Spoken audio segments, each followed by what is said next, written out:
মন্ত্রী প্রীতম দাস বলছিলেন যে যে পরিবর্তন তারা প্রত্যাশা করেছিলেন, বিশেষ করে বাক স্বাধীনতাও হরণ করা হচ্ছে, সেই প্রশ্নের উত্তর আপনি কি বলতে চাইবেন? বাক স্বাধীনতা হরণ করা হচ্ছে, যে গণতন্ত্রের প্রত্যাশা করেছিল সেটি নিশ্চয়ই না, নিশ্চিতভাবে তিনি এটি বলেছেন। This is the only government যে গভর্নমেন্টকে আপনি যাচ্ছে তাই বলতে পারেন, উচিত না।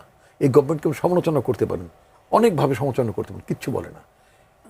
এই গভর্নমেন্ট তারেক রহমানের উনি তো বললেন যে যারা কথা বলছে তাদের উপর হামলা করা হচ্ছে। ইয়েস, এখন আমি এটা সরকারিভাবে তো এটা নয়, সরকারিভাবে দমন নিপীড়ন করা, সাপ্রেস করা, মানে ফ্রিডম অফ স্পিচকে আপনার মানে বাধাগ্রস্ত করে, এটা একেবারেই গভর্নমেন্ট পলিসি না, কোনো রিফ্লেকশন নাই।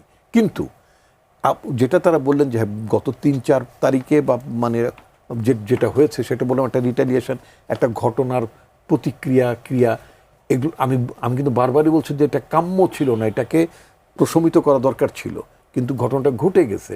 সেটার জন্য এটাকে বলা যাবে না দমন নিপীড়ন, এটা করা যাবে না। তবে যেহেতু অভিযোগটা কেউ করছেন, আমি মনে করি যাদের বিরুদ্ধে অভিযোগ তাদের সংযত হওয়া উচিত, যাতে এই অভিযোগগুলো আর তাদের উপরে না আসে।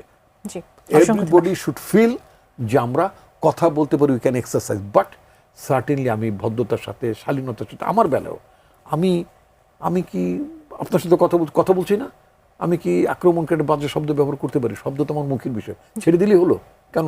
যখন তখন যাতা ছাড়া যায়? নিশ্চয়ই না, এটা পরিবেশ লাগবে না। আমরা আশা করি সবাই আমরা সংযত হবো এবং এটাকে আমাদের বিজয়কে সংহত করব।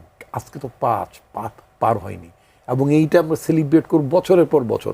আমাদের ছেলে মেয়েদের জীবনগুলো গেল, এই যে বাচ্চাগুলোর জীবন গেল, এই ছেলেরা এই বাচ্চাগুলোর জীবনে পৃথিবীর মুখ দেখবে, তাই না? আমার ধর্ম অনুযায়ী সব বাচ্চারা হয়তো বাবা মায়ের সাথে তাদের মানে রোজ কিয়ামতের পরে তাদের হয়তো জান্নাতে দেখা হবে, কিন্তু আমরা এইগুলো সামান্য নিয়ে এইগুলো কেন করবো? এটা বিভেদ থাকে। আমি কিন্তু আগে বলেছি, মুক্তিযুদ্ধের পরেও সারা পৃথিবীতেই থাকে। আমেরিকা যখন ইন্ডিপেন্ডেন্স পেল তখনও তাদের নিজেদের মধ্যেও কিন্তু মানে বিরোধ ছিল, ভারতের মধ্যেও বিরোধ, এখন পর্যন্ত বিরোধ আছে, পাকিস্তানে আছে, শ্রীলঙ্কা আছে, সব দেশে আছে, থাকবে। কিন্তু 2 বছরেও কেন এটি বুঝতে আসলে সক্ষম হচ্ছে না? অসহিষ্ণু জায়গায় নেওয়া যাবে না।